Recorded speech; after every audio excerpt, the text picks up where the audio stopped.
আসসালামু আলাইকুম দর্শক, আধুনিক কৃষি টিভি ইউটিউব চ্যানেলে আপনাদের স্বাগত জানাচ্ছি। আমি রিয়াজ আহমেদ তোফাজ্জল। আশা করি আপনারা সকলেই ভালো আছেন। দেশ ও দেশের বাইরে থেকে যেখান থেকে বসে আমাদের এই প্রতিবেদন দেখতেছেন, আপনাদের সকলের দীর্ঘ এবং সুস্বাস্থ্য কামনা করে শুরু করছি আমাদের আজকের প্রতিবেদন। দর্শক বন্ধুরা, আমি আপনাদেরকে আজকে নিয়ে আসছি ঢাকার কেরানীগঞ্জের রুহিতপুরের সোনাকান্দা গ্রামে। এই গ্রামেরই একজন আনোয়ার ভাই অনেক সুন্দরভাবে একটি টাইগার মুরগির খামার দিয়েছেন। তো আমরা এখন তার সেই শেডের মাঝে দাঁড়িয়ে রয়েছি। এখানে যেগুলো দেখতেছেন এগুলো হচ্ছে টাইগার মুরগি। তো আমরা এই টাইগার মুরগি সম্পর্কে আপনাদেরকে জানাবো, টাইগার মুরগির লালন পালনে কীরকম লাভ রয়েছে, আর তিনি কত পিস মুরগি দিয়ে খামার শুরু করেছিলেন, আর এই খামার করতে তিনি কিভাবে উদ্বুদ্ধ হলেন সে বিষয়ে আমি আপনাদেরকে জানাবো। আর দর্শক বন্ধুরা, আমরা যতটুকু জানতে পেরেছি যে এই আনোয়ার ভাই মুড়ির ফ্যাক্টরি দিয়েছিলেন প্রথম। তো মুড়ির ফ্যাক্টরিতে তিনি প্রায় 1 কোটি টাকার মতো লস খেয়েছেন। 1 কোটি টাকা লস খাওয়ার পরে তিনি নারায়ণগঞ্জের যে আব্দুল আল মামুন ভাইয়ের পরামর্শ অনুযায়ী টাইগার মুরগির খামার করে তুলেছেন, এবং টাইগার মুরগির খামার গড়ে তুলে তিনি প্রথম মাসেই 30 দিনে তিনি 60,000 টাকা ইনকাম করেছেন 300 টাইগার মুরগি থেকে। তো তিনি কিভাবে এগুলো লাভ করলেন এবং কিভাবে লালন পালন করলেন সেই সম্পর্কে আমি আপনাদেরকে জানাবো। তাহলে চলেন দর্শক, আমরা আনোয়ার ভাইয়ের সাথে কথা বলে তার মুরগি পালন সম্পর্কে বিস্তারিত জানাই। আসসালামু আলাইকুম ভাই, কেমন আছেন? ওয়ালাইকুম আসসালাম ভাই, ভালো আছেন? ভাই নাম কি? আমার নাম হচ্ছে মোহাম্মদ আনোয়ার ভুইয়া।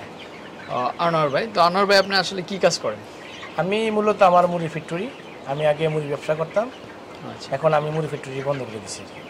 আচ্ছা, তো আমরা দেখতেছি আপনি এখানে কিছু মুরগি লালন পালন করতেছেন। আসলে কি জাতের মুরগি এগুলো? হচ্ছে আপনার টাইগার মুরগি, অরিজিনাল শিশু টাইগার যেটা বলে আর কি, টাইগার মুরগি। তো আপনি মুরগির ফ্যাক্টরি বাদ দিয়ে যে টাইগার মুরগির খামার করতে কিভাবে উদ্বুদ্ধ হলেন বা শুরুটা কিভাবে করলেন? আমি শুরুটা কি আসলে আমি যখন আমার মুড়ি ফ্যাক্টরি ছিল তখন আমি মোটামুটি মুড়ি ফ্যাক্টরি করতে যাই প্রায় আমি 1 কোটি টাকার মতো লস খেয়েছি। লস খাওয়ার পরে আমি যেমন করোনার সময় তো কোনো বেকার কোনো কাজ কাম নেই, আমার ছেলে মানে ওই যে কার্টুন দেখে আমি মাঝে মাঝে মানে আপনার ওই ইউটিউব গাড়ি আর কি কী করবো অনেক ব্যবসা দেখলাম। তখন দেখলাম যে আপনার কুমিল্লা নারায়ণগঞ্জের মামুন করে একটা ছেলে, ওনার কথাবার্তা যে মানে চালচলনা খুব ভালো দেখলাম। দেখার পরে দেখলাম যে উনি টাইগার মুরগি পালে বাড়িতে, উনি নিচে থাকে, উপরে থাকে, নিচে মুরগি পালন করে। তখন সেখান থেকে ওনার সাথে আমি কন্ট্যাক্ট করলাম যে ভাই আসলে যে টাইগার মুরগির ব্যবসাটা কেমন।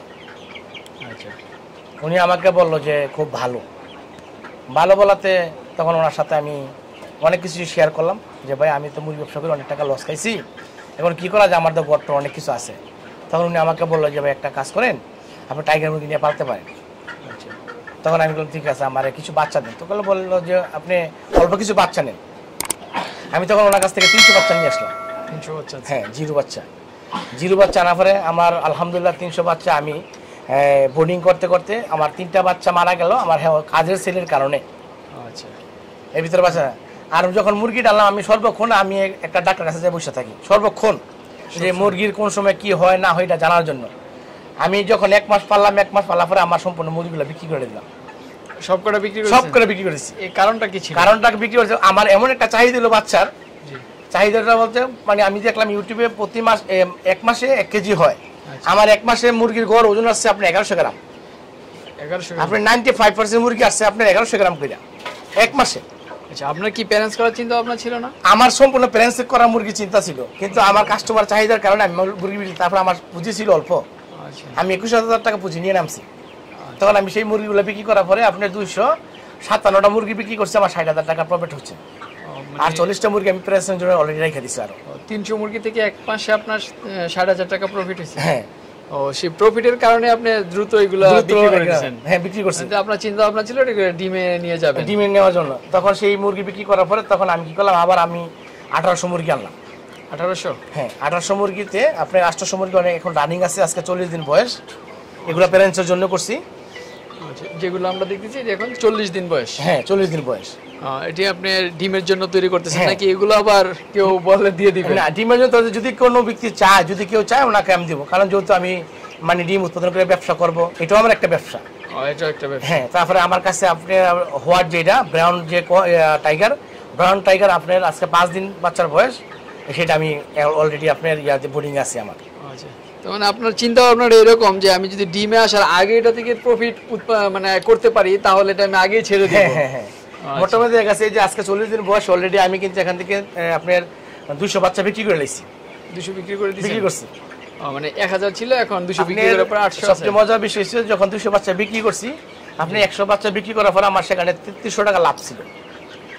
100 বাচ্চা 3300 টাকা, 100 বাচ্চায় 3300 টাকা। যখন পরে 100 টাকা বাচ্চা বিক্রি করছে তখন আমার সেখান থেকে লাভ ছিল আপনার 44,000 টাকা। 44। হ্যাঁ, এখন বর্তমানে যে 600 মুরগি আছে অলরেডি আমার সম্পূর্ণ এটা আমার লাভের ভিতরে আছে আল্লাহর রহমতে। মানে এই এখানে যে কটা আছে এটি আপনার এখন বিক্রি বাবদ মানে লাভ করার পরে এগুলো আছে? হ্যাঁ, লাভ করার পরে এগুলো আছে। ও তার মানে লাভ হওয়ার পরও এটি লাভই এটি আছে, আছে। হ্যাঁ। মানে তাই এটি বিক্রি করলে তো আরো মোটামুটি আরো ভালো। আলহামদুলিল্লাহ, আলহামদুলিল্লাহ আরো ঠিক আছে। তো যাক, এটি লালন পালন 40 দিন যাবত যে লালন পালন করতেছেন, আসলে প্যারেন্টস মুরগি লালন পালন করতে গেলে মোটামুটি ভালো একটা ভ্যাকসিনের দরকার পড়ে। ভ্যাকসিনের দরকার বা ভালো একটা কষ্ট মানে হয়। হ্যাঁ, হ্যাঁ। পরিশ্রম মোটামুটি করতে হয়, কারণ প্যারেন্টস মুরগিগুলো কোন সময় কোন হয়ে এখন যায়, সেই ক্ষেত্রে পরিশ্রম বলতে কি যেমন যত্নটা সেইভাবে নিতে হয়। যেমন আমার খামার আমি লোক রাখছিলাম, আমি সেই লোক বুঝে দেখে আমি লোক ওরা বিদায় করেছি। এখন আমার ছেলে সকাল থেকে আমি মানে সন্ধ্যা পর্যন্ত থাকে, আমি নিজে থাকি, আর রাত্রে ডিউটি আমি করি। অলরেডি 24 ঘন্টা আমি ওদের সাথে আছি। আচ্ছা, খাবার দাবার, পানি টানি, কোন সময় কি লাগে, তারপরে ভ্যাকসিন জন্ম তারিখ থেকে শুরু করে আপনি প্যারেন্টসের মুরগি তো আপনি ভ্যাকসিন করতে হয় রীতিমতো। আমি সম্পূর্ণ ভ্যাকসিন আমার কমপ্লিট আছে। আচ্ছা। এবং একটা বিষয় হচ্ছে যে এটা আমার মুরগির তাপমাত্রা নিয়ন্ত্রণ করার জন্য আপনি 50 সেন্টিমিটার তাপমাত্রা ধারণ ক্ষমতা রাখতে পারে। এটা আপনার প্রকৃতির মানে এটা একটা ব্যবসা আর কি। যেমন মুরগি ঠান্ডা কখনো লাগবে না, ঠান্ডার জন্য আমি তুলসী পাতা, তারপর আপনার আষ্টা পাতা আর কাষ্টি পাতা, এই 3টা পাতা আমি খাবো। মামুন ভাই আসলে আনোয়ার ভাই আসলে একটা জিনিস লক্ষ্য করতেছি, আসলে আপনি যে চিনটা রাখছেন ছাদরা, এটা কিন্তু একবারে নিচু মনে হচ্ছে আমার কাছে, অনেক তাপ মনে হচ্ছে। সেই কারণে মুরগির কি কোনো সমস্যা হচ্ছে? না, আমার মুরগির কোনো সমস্যা হয় না। মুরগির কোনো সমস্যা হয় না। দেখেন এখানে আমার কোনো ফ্যান নাই, শুধু অ্যাডজাস্ট ফ্যান চলতেছে। মুরগি তাপে কোনো সমস্যা হয় না, যত গরমই হোক ওনার ধারণ ক্ষমতা রাখার ক্যাপাসিটি ওনার আছে।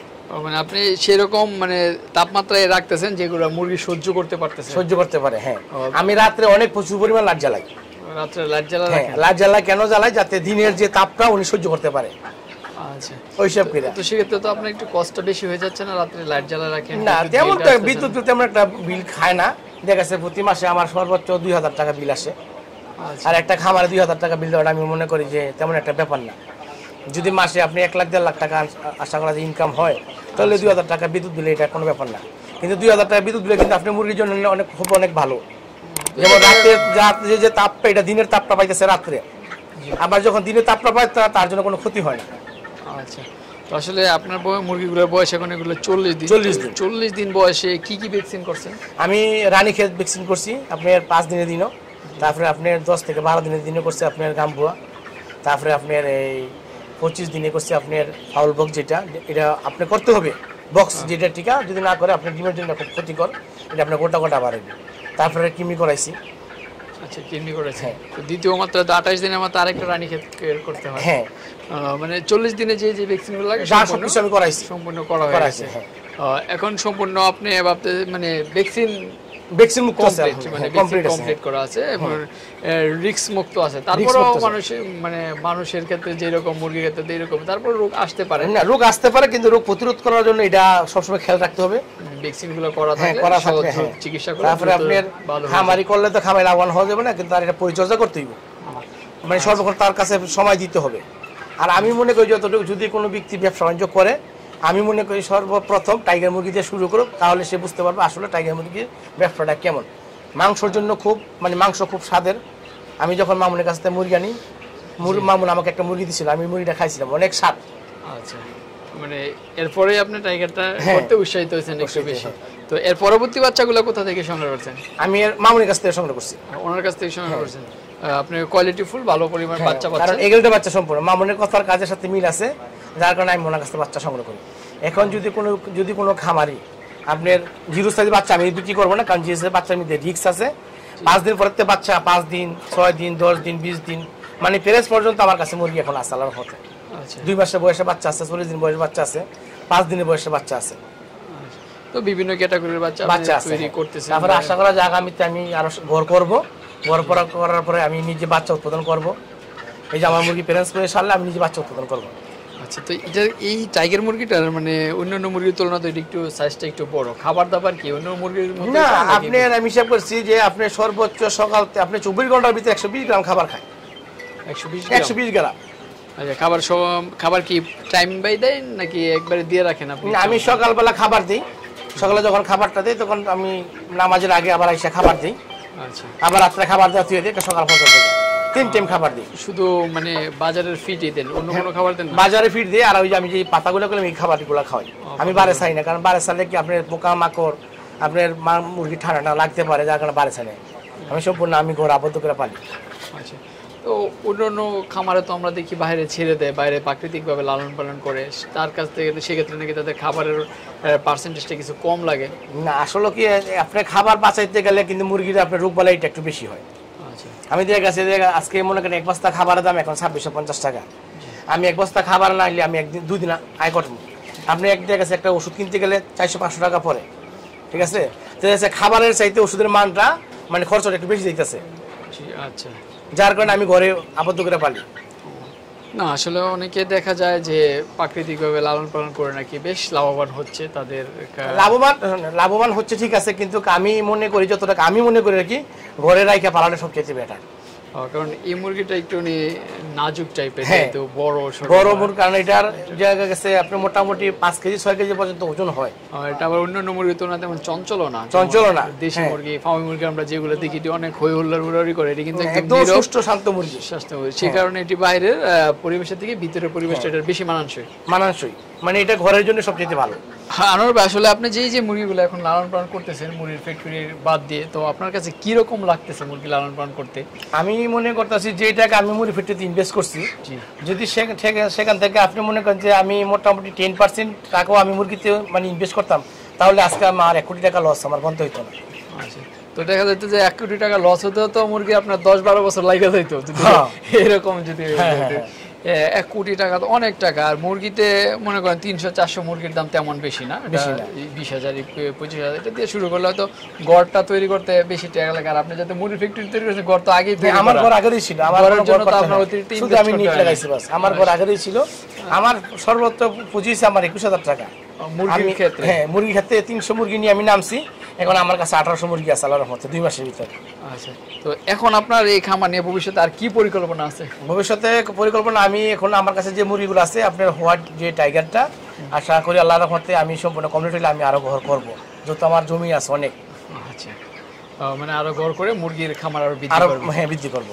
আচ্ছা, সেক্ষেত্রে আপনার মুরগির খামারের বিজনেসটা কি রকম থাকবে? এগুলো কি বাচ্চা তৈরি করে করে বিক্রি করে দিবেন নাকি প্যারেন্টস করবেন, ডিম করবেন? আমি সব এখন আমার মূলত যেটা উদ্দেশ্য হলো আমি প্যারেন্টস করবো।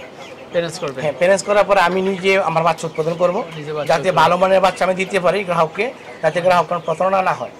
অনেকজনে অনেক কথা বলে যে মুরগি ব্যবসা করে প্রতারণা হয়েছে, আসলে আমি মনে করি যে একটা ব্যবসায় আর একটা ব্যবসায়ীকে ঠকানো ঠিক না। আচ্ছা, এই মুরগির রেটগুলো কি রকম থাকে? এখন এই মুরগির রেটগুলো আসলে কি বা এটা রেট আপনি উঠানামা করে। আচ্ছা, যেমন আজকে আপনি কেমন টাকা ধরে সংগ্রহ করছিলেন? আমি সর্বপ্রথম 50 টাকা বীজ সংগ্রহ করছিলাম। 50 টাকা জিরো সাইজের বাচ্চা। হ্যাঁ, ওই সময় বাজারটা একটু কম ছিল, ওই সময় বাজারটা একটু কম ছিল, এখন বাজারে মান একটু বাজারটা একটু বেশি। আর আমি মনে করি জিরো সাইজের বাচ্চাটা মানে না কিনে ভালো মনে করি। যদি কোনো খামারি বাচ্চা মুরগি আপনি ব্যবসার জন্য করে, আপনি 5 দিন পরে যেন সেই বাচ্চা আপনি সংগ্রহ করে। বোর্ডিং এর শেষ 10 দিন 15 দিন 20 দিন টাকা যদি বেশিও লাগে ওনার জন্য, মানে এটা নিয়ে চিন্তা মানে কোনো টেনশন নাই। কারণ বোর্ডিং এ অনেক বাচ্চা মারা যায় যদি না বুঝে। এটা একটা সমস্যা, যার কারণ বোর্ডিং এ সব অনেকে বুঝে না তাপমাত্রা কি দিতে হবে বা বোর্ডিং এর সময় কি ওষুধ দিতে হয়। মাত্রার অতিরিক্ত ওষুধ দিলে সমস্যা হয়ে যায়, তাপমাত্রা কমে গেলে সমস্যা, আবার বৃদ্ধি পেলেও সমস্যা হয়। কারণ একটা ছোট বাচ্চা যখন 5 দিনের মার গর্ভে থেকে আমার জন্ম নেই, যে 5 দিন লালন পালন করে তার সাথে বেশি লালন পালন করতে এই বাচ্চাগুলারে এটা বুঝতে হবে, সবাই তো বুঝে না। আচ্ছা, ঠিক আছে। তো ঠিক আছে আনোয়ার ভাই, আমরা আপনার খামারের ভবিষ্যৎ সফলতা কামনা করি। আমরা যে কোনো সময় আবার আসবো। আজকের মতো আপনার কাছ থেকে বিদায় নিলাম। আমাদের সময় দেওয়ার জন্য আপনাকে অসংখ্য ধন্যবাদ। আসসালামু আলাইকুম। ওয়ালাইকুম আসসালাম।